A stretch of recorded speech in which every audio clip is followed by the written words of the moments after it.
Welcome, Nolan, Bitcoiner. Another episode of The Breakup, a show where we look at our relationship with money.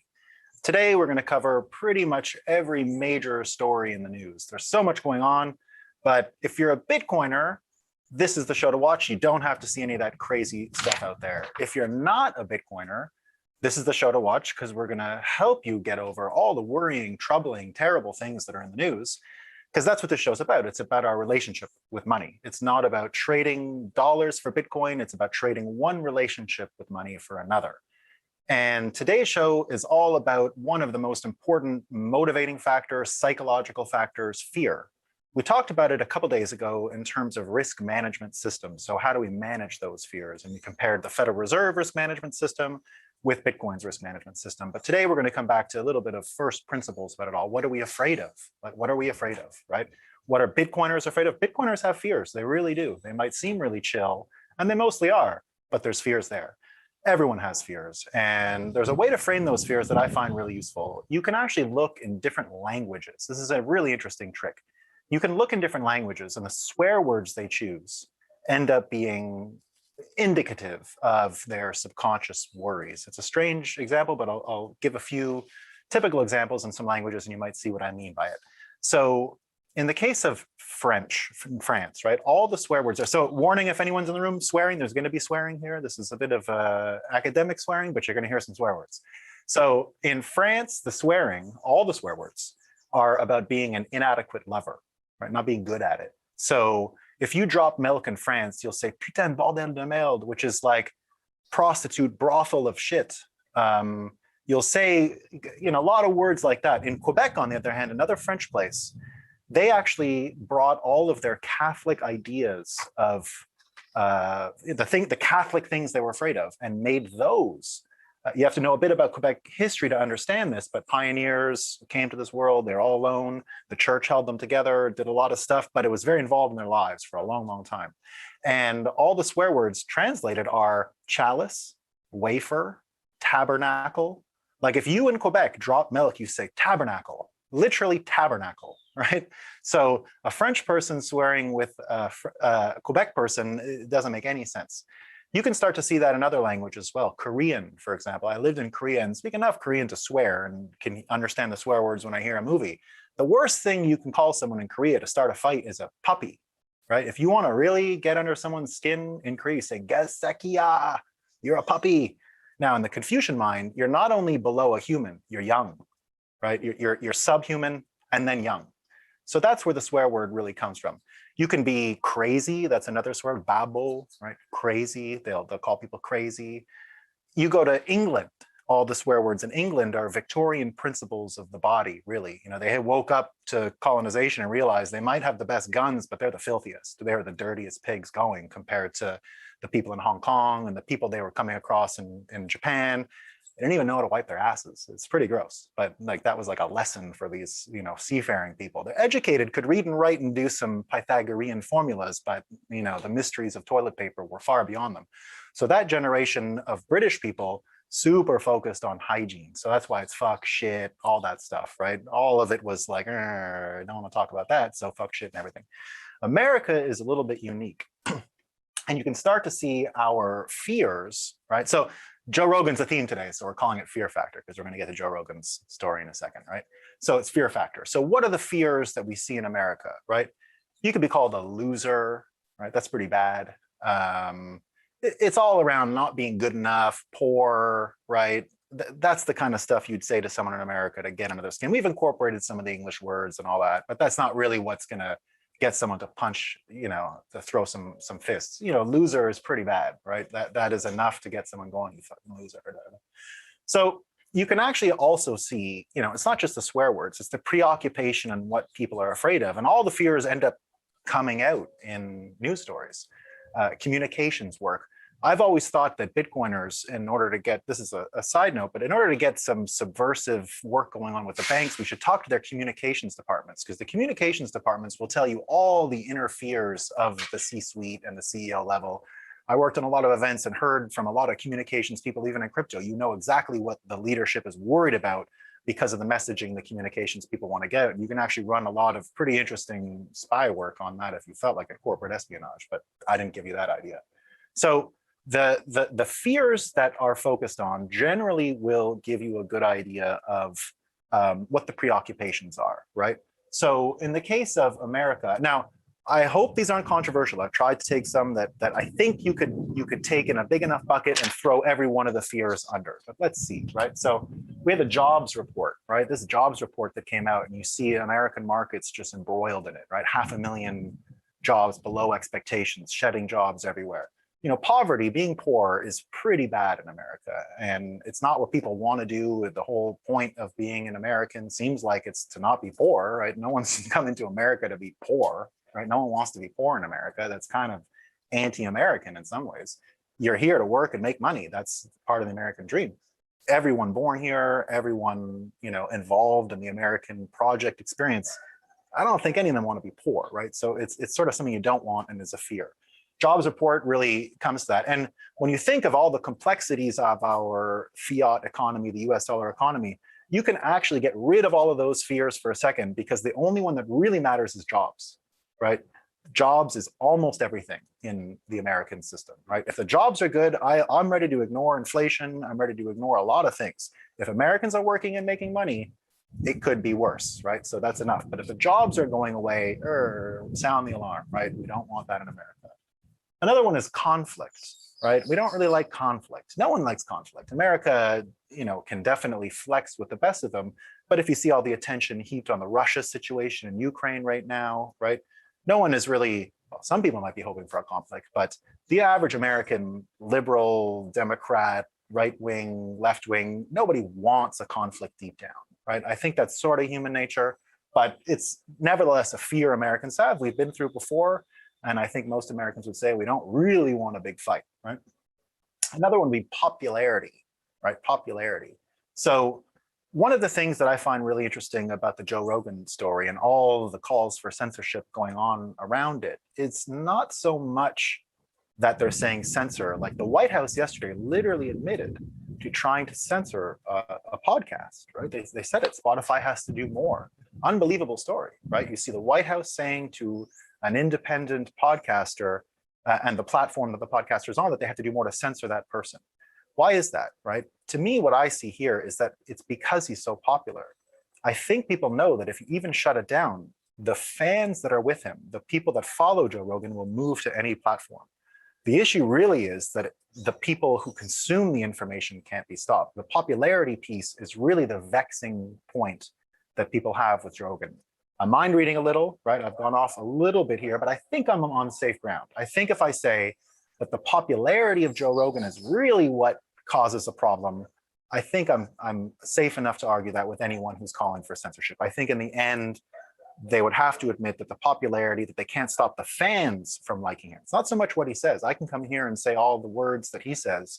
It doesn't have an impact. I don't have 100 million people watching this podcast yet. We're working on it. But that's not really what's going on. And so the popularity is a big part of it, right? So the popularity, I think, is what really is causing all this fear and consternation among people, because it doesn't look like it's something you can just turn off, right? That's what's got people going.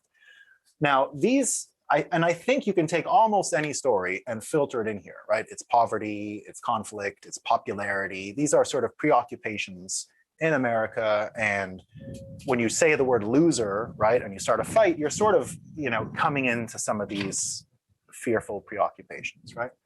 Now, in the case of Bitcoin, right, Bitcoiners have fears, right? And I want to contrast those fears. It's important to contrast them because they're different. I think you can get every one of Bitcoiners' fears into this matrix here, where we've got leadership, right? So right now we see this convoy, and I break both leadership and markets into two forms: greedy leadership and fearful leadership.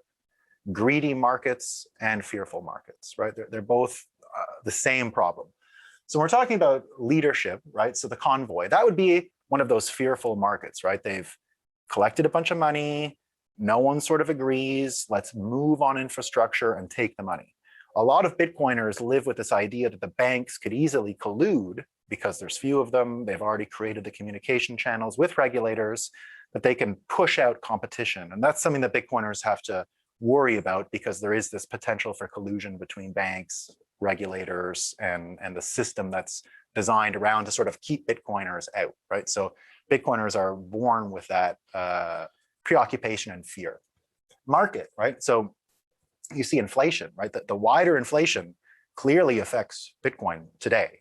Hopefully not in the future, and that's, I think, what everyone's building towards. But today, if we see this huge sell-off like we've seen the past few days in your normie world, it still affects Bitcoin. The idea that interest rates are going to go up, that there isn't going to be money printing, does put a fear in some Bitcoiners' mind that the buying demand for Bitcoin won't be there because the money is going to be removed in the short term anyway. I don't think anyone worries long term. Now, the other part of the market that's scary to Bitcoiners, and that's where you start getting into Bitcoiners insults, is the shitcoin, right? That's an insult in Bitcoin, right? Yeah, you're a fucking shitcoiner, right? And there's a reason for that, right? That's like fearful. Bitcoiners know they have to wear the failures of every other system. So if you see the thing in Solana today with Wormhole, right? Why does a Bitcoiner get mad about that? Well, because subconsciously Bitcoiners know the rest of the world isn't sitting there saying, what chain was that on, right? They hear crypto, they think Bitcoin, they think there's a scam, someone lost money. Bitcoiners have to eat it, right? There's a cost of that to Bitcoiners somewhere along the line that although we can go around and argue to every single person it wasn't Bitcoin, you have to understand it's different. And you get a lot of people doing that every day in every single, Twitter reply that's going on constantly, but it's not really moving the dial. And Bitcoiners do have this fear of market systemic failure affecting Bitcoin, right? So I don't think I've made that up. It happens all the time. There's usually a sell-off. If something happens on an exchange, Bitcoin can suffer. If something happens to another chain, Bitcoin can suffer. And there isn't much logic to it. It's just the reality. Now, interest. This one is the one that I think I worry the most about. I think it's absolutely solvable. But this has to do not so much with people picking another cryptocurrency over Bitcoin, but it's that the economics of Bitcoin fail, right? That this idea that it's a self-perpetuating machine, that the interest begets interest, and that it's a black hole capturing all value and all money will be replaced by the dopamine dealers, the people who know they can, get you to watch some porn or whatever, get some treat on the internet, share all your information, tell us everything about you, and we'll give you more of what you want. We'll give you more hamburgers and seed oils and whatever other things Bitcoiners, myself included, worry about, right? So it's that the persuasion piece will be manipulated by AI and that there literally will collapse the interest in Bitcoin. Now, I use the word interest here the same way you might use interest for normie money, which is, how good of collateral will it be one day? How much yield can it generate just by loaning it to other people? And because of course, Bitcoin's destiny, if it's to be what we all hope it is to be the greatest collateral the world has ever seen, right? That nothing should be better. So that's quite a hard mountain to climb, actually. I think we're well on our way and we're totally there. But the idea that it could just be boring, right? The Bitcoin could be boring, uninteresting, and the dopamine dealers could just wipe it out, right? So that's a worry. Now, the thing that I see that sticks out to me when and I think these both capture the set of fears, the preoccupations, what would be an insult, right? So Bitcoiners, the same way I compared French inadequate lover in France, putain bordel de merde, and Quebec, tabernacle chalice, wafer. These are expressing your subconscious fears. In the case of Bitcoin, like I said, it's being a shitcoiner, being a government stooge, being a spook, all these things, right, would be a problem in Bitcoin. In the case of the dollars, right, what I see here are really goals, right? So these are goals. Bitcoin's fears are really part of the system. Bitcoin itself addresses the fears. Very different, very different. The goals of the fiat system to manage these fears can actually produce those results in the end, because there's kind of an incentive to have poverty because you're going to solve poverty. There's kind of an incentive to have conflict because you're going to solve conflict, right? When I say popularity, well, I'm not saying there's an incentive to be unpopular, but there's certainly an incentive to stop people from being popular because it's going to eat from your popularity, because it's a type of zero-sum game, right? If someone's popular, if Joe Rogan's got 100 million viewers, Jeffrey Zucker and CNN don't, right? Like they took them from them, right? That's a problem. And so popularity ends up becoming, a preoccupation. But these are just goals.